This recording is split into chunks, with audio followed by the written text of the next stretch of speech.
ZEE5 ಇರುವಾಗ ನೀವು ನಿಮ್ಮ ನೆಚ್ಚಿನ ಶೋಗಳನ್ನ ಎಂದಿಗೂ ಮಿಸ್ ಮಾಡಿಕೊಳ್ಳುವುದಿಲ್ಲ. ಅದು ಸಂಪೂರ್ಣ ಉಚಿತವಾಗಿ. ಸ್ನೇಹನ್ ಬಗ್ಗೆ ಇಷ್ಟೊಂದು ಹಗುರವಾಗಿ ಮಾತಾಡ್ಬೇಡಿ ನಂಜವ್ವ. ದಾಟ ಬುಂಡೆವ್ ನೀವು. ಸ್ನೇಹನ ಹೆಸರು ಕೇಳೇ ಮರಳಾಗ್ಬಿಟ್ಟಿದ್ದೀರಾ. ಅಲ್ಲ ಇವಳು ಯಾಕೆ ಕಂಟಿ ಬಚಾವ್ ಮಾಡಕ್ ಹೋಗಿ ಸಿಕ್ಕಾಕಬೇಕಿತ್ತು? ಪುಟಕ ಸತ್ಯ ಏನು ಅಂತ ಬಾಯ್ ಬಿಟ್ಬಿಟ್ಟು ಆಚೆಗೆ ಬರಕ್ ಕೇಳು. ಅಯ್ಯೋ ಅದಾಗ್ದ್ರನ್ನ ಅಲ್ವೇ ನೀನು ಕೇಳ್ಕೊತಾರ ನಾವು. ಏನು ಮಾಡೋದು ಪುಟಕ, ನಿನ್ನ ಮ್ಯಾಕೆ ನನಗೆ ಪ್ರೀತಿನೂ ಇದೆ, ಗೌರವನೂ ಇದೆ, ನಿನಗೆ ಸಹಾಯ ಮಾಡಬೇಕು ಅನ್ನೋ ಮನಸ್ಸು ಅದೇ. ಆದ್ರೆ ನನ್ನ ಮನಸ್ಸೊಳಗೆ ಏನೋ ಕಸಿಮಿಸಿನೂ ಅದೇ. ಈ ಕಣ್ಣ ಮುಚ್ಚಲೆ ಆಡ್ತಾಗೆ ನನ್ನ ಮಗನ ಕತ್ಲೆ ತಳಕ್ ನನಗಿಷ್ಟ ಇಲ್ಲ. ದಯವಿಟ್ಟು ಸಂಸ್ಬಿಡಿ.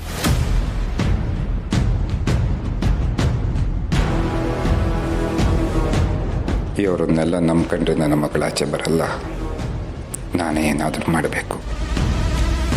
ಇಷ್ಟೆಲ್ಲ ಕೇಳಿದ್ರು ಇಲ್ಲ ಅಂತ ಹೇಳ್ತಿರಲ್ಲ ನಂಜವ್ವ. ಬಿಡಿ ಹೋಗ್ಲಿ, ನಾವೇ ಹೆಂಗಾನ ಮಾಡಿ ಚಂದ್ರಣ್ಣ ನಂಬ ತಕತೀವಿ. ನೋಡಿ, ಈ ಸೇನ ಮುಂದಿಟ್ಕೊಂಡು ನನ್ನ ಮಗನ ಫೋನ್ ಮಾಡಬೇಡಿ. ನೀವೇನೇ ಮಾಡಿದ್ರು ನಾನು ಹೇಳ್ದಂಗೆ ನಡೆಯೋದು. ಅದು ನಿಮ್ಗೆ ಎಲ್ಲರಿಗೂ ಗೊತ್ತೇ ಇದೆ. ಸರಿ ಪುಟಕ, ನಾನು ಇನ್ನು ಬರ್ತೀನಿ.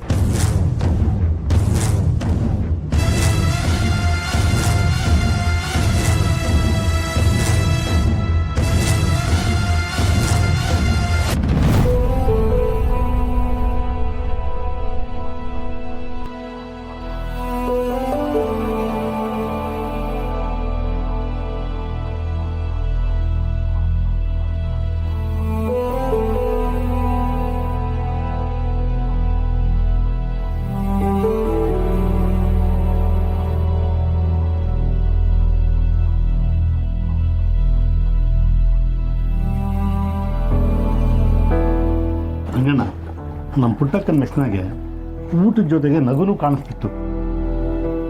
ಈಗ ಒಬ್ಬರ ಮುಖದಲ್ಲೂ ನಗುನೇ ಇಲ್ವಲ್ಲ.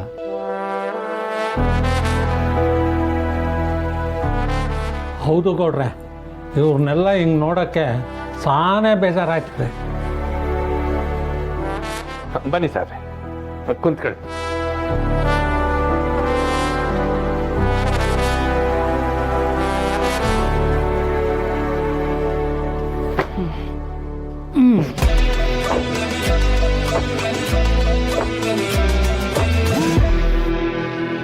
ಇದೇನಾ ನಿಮ್ಮ ಮೆಸ್ಸು?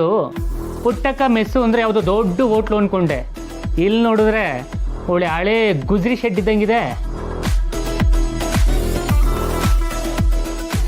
ಹಳ್ಳಿ ಅಲ್ವ ಸಾಹೇಬ್ರೆ, ಏನೋ ನಮಗೆ ತೋರಿಸ್ದಂಗೆ ಮಾಡಿದ್ದೀವಿ. ಪುಟ್ಟಮೆ, ಮಾರ್ಕೆಟ್ ತಗ ಹೋಗಿದ್ನಲ್ಲ, ಅಲ್ಲಿ ಯಾರೋ ಇವ್ರ ನಂಬರ್ ಕೊಟ್ಟರು. ನಾನೇ ಒಳ್ಳೆ ಲಾಯರ್ ಅಂದರು, ಅದಕ್ಕೆ ಕರ್ಕೊಂಬಂದಿದ್ವಿ.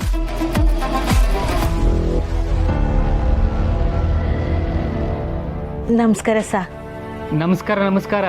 ನೀವೇನಾ ಮೆಸ್ ಪುಟ್ಟಕ್ಕ ಅಂದರೆ? ಸಾನಾ, ಇವ್ರಿಗೊಂದಿಟ್ಟು ತಿಂಡಿ ತಗೋಬೇಕು. ಬೇಡ ಬೇಡ, ಎಲ್ಲ ಮುಗಿಸ್ಕೊಂಡು ಬಂದಿದ್ದೀನಿ. ಏ ಸಾಹೇಬ್ರೆ, ತಿನ್ರಿ. ನಮ್ಮ ಮೆಸ್ಸಿನ ಪುಳಿಯೋಗರೆ ಅಂದರೆ ಸಾನೇ ಫೇಮಸ್ಸು. ಬೇಡ ಅಂತ ಹೇಳಿದ್ನಲ್ರಿ. ನಾವೆಲ್ಲ ಈ ಸಣ್ಣ ಪುಟ್ಟ ಶೆಡ್ ಹೋಟ್ಲಲ್ಲೆಲ್ಲ ತಿಂಡಿ ತಿನ್ನೋದಿಲ್ಲ. ಒಂದು ಕೆಲಸ ಮಾಡಿ, ಏನೇನಿದೆ ಪಾರ್ಸಲ್ ಮಾಡಿ, ಎಲ್ಲ 2 ಪ್ಲೇಟು. ಹಾಂ,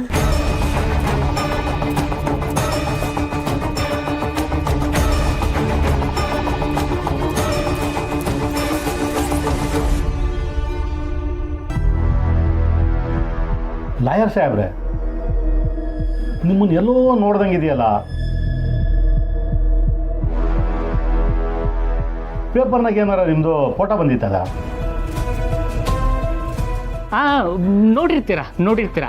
ನಾನೊಂಥರ ಅಡ್ವೊಕೇಟ್ ಸೆಲೆಬ್ರಿಟಿ ಇದ್ದಂಗೆ. ಈ ಪ್ರಶಸ್ತಿಗಳು ಬರ್ತಾ ಇರ್ತವೆ, ಈ ಪುರಸ್ಕಾರ ಸನ್ಮಾನ ಇವೆಲ್ಲ ನಡೀತಾ ಇರ್ತವೆ. ಈ ಮೀಡಿಯಾದವ್ರಿಗೆ ಹೇಳ್ತೀನಿ ಹಾಕ್ಬೇಡ್ರಿ ಅಂತ, ಅವ್ರ ಪೇಪರ್ನಲ್ಲಿ ಹಾಕ್ತಾನೆ ಇರ್ತಾರೆ. ಟಿವಿನಾಗೂ ಯಾವಾಗಾರ ಬಂದಿದ್ರಾ? ಯಾರು ಇವನು? ನಾನ್ಸೆನ್ಸ್ ಥರ ಕೇಳಿದ ಪ್ರಶ್ನೆನೇ ಕೇಳ್ತಾನೆ. ಮೊದಲು ಒಂದು ಬಾಯಿ ಮುಚ್ಚ್ರಿ ಗೌಡ್ರೆ. ಈಗ ಹೇಳಿ, ಏನಾಗಿದೆ? ಏನು ನಿಮ್ಮ ಕೇಸು?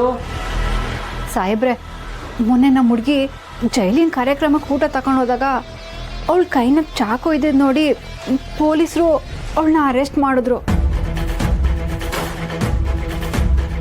ಜೊತೆಲಿ ಇಬ್ರು ಕೈದಿಗಳು ತಪ್ಪಿಸ್ಕೊಂಡ್ಬಿಟ್ಟವ್ರೆ.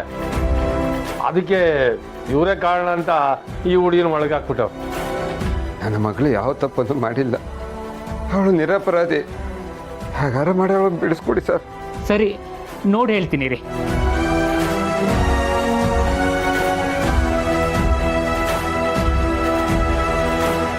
ಸಾಮಾನ್ಯದ ಕೇಸ್ ಅಲ್ಲ ಇದು, ತುಂಬ ಕಾಂಪ್ಲಿಕೇಟೆಡ್ ಇದೆ. ಎಲ್ಲ ನಾನ್ ಬೇಲಬಲ್ ಸೆಕ್ಷನ್ ಹಾಕಿ ಸರಿಯಾಗಿ ಜಡ್ಜಿದ್ದಾರೆ. ಈ ಕೇಸ್ನೇನಾದರೂ ಸರಿಯಾಗಿ ಹ್ಯಾಂಡ್ಲ್ ಮಾಡಲಿಲ್ಲ ಅಂದರೆ ಆ ಹುಡುಗಿ ಪರ್ಮನೆಂಟಾಗಿ ಜೈಲಲ್ಲೇ ಗಟ್ಟಿ.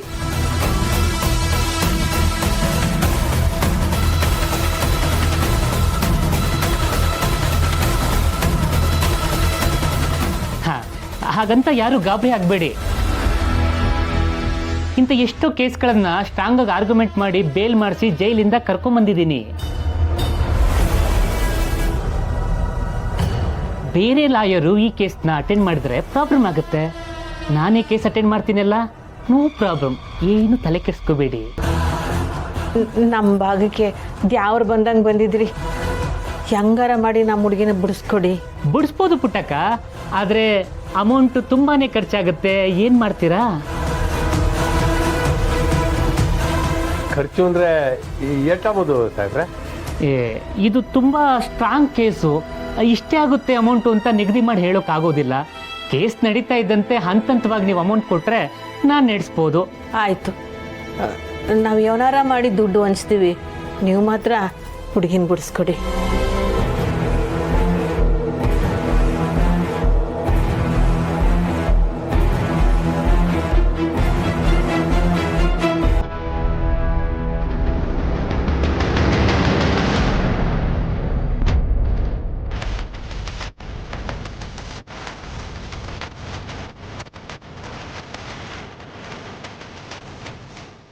ಸರಿ ಸರಿ ಆಯಿತು, ನೀವೆಲ್ಲ ಅಮೌಂಟ್ ಅಡ್ಜಸ್ಟ್ ಮಾಡಿಕೊಂಡು ಫೋನ್ ಮಾಡಿ. ನನಗೆ ಅರ್ಜೆಂಟ್ ಕೆಲಸ ಇದೆ, ನಾನು ಬರ್ತೀನಿ. ಪಾರ್ಸಲ್ ಬರ್ತೀನಿ.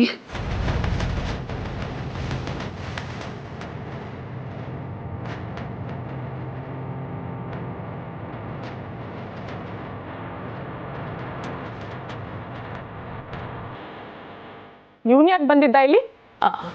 ಅದೇ ನಮ್ಮ ಸ್ನೇಹನ ಬಿಡಿಸ್ಕೊಡಕ್ಕೆ ಬಂದಿದ್ರು. ನಿಮಗೆ ಬೇರೆ ಯಾರು ಸಿಗ್ಲಿಲ್ವಾ? ಅವನ ಮೇಲೆ 4-5 ಕೇಸ್ ಇದೆ. ದೊಡ್ಡ ಫ್ರಾಡ್ ಕಣ್ರಿ ಇವನು.